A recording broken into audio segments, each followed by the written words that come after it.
Welcome back in on your Sunday night. Luckily, we are seeing rain clear out of our area with warmer temps moving in as we head into the early start of the week. But we are encountering some fog, even though rain is clearing out. Patchy fog does remain over the viewing area. Seeing that fog move near Temple and Marlin right now with about a 4-mile visibility in front of you all where you can see out on the roadways tonight. And that fog will last into early Monday morning as well. So make sure you're using caution out there. But luckily, the sunshine will return as we head into next week. We're talking warmer weather for tomorrow as well, warming up to a high of 78 degrees for your afternoon on Monday. But then a cold front comes through Monday night and temperatures cool right back down for Tuesday. 56 degrees is what we can expect for Tuesday with very windy conditions. We're talking winds up to about 30 miles per hour with those overnight lows falling into the 30s, near freezing to start off the day on Wednesday. So long sleeves and jackets still need to be handy, and pick up your sunglasses as well. We will see mostly sunny skies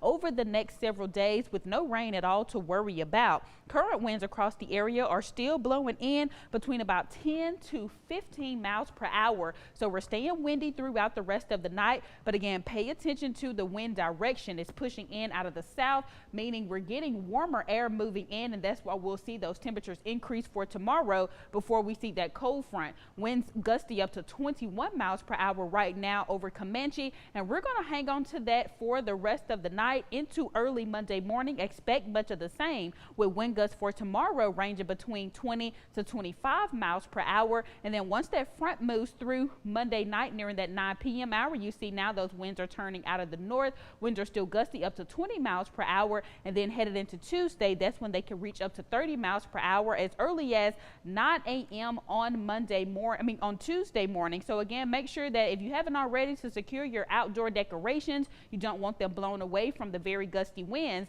that will last pretty much all day on Tuesday. Again, they could even exceed 30 mile per hour wind gusts by the time we head into 4 p.m. for our Wednesday evening. Luckily though, winds calming down through the night, but winds are still gusty up to about 20 miles per hour near the Brazos Valley. Here's our view outside right now over Temple, where it's 51 degrees, winds out of the south up to about 10 miles per hour. Overnight lows headed into the upper 40s, so not an unpleasant start for tomorrow, but we will stay fairly cool out there, so still long sleeves and jackets needed. Again, headed into the middle of the week, that's when that cold air will settle in. We're near freezing for your Wednesday morning and Thursday morning. Then temperature rise slightly into the weekend, now above the average once again, with a very small chance of rainfall moving in for your Friday and Saturday. And then we're going to see cloudy conditions remain into the Sunday as well, where we could see rain continue in the forecast even at the early start of next week. So keep that in mind. Remember, tomorrow, get out and enjoy maybe a nice walk. It's going to be warm and windy out there for all of us to enjoy. But keep up with your 6 News weather team. All you have to do is download the 6 Plus app.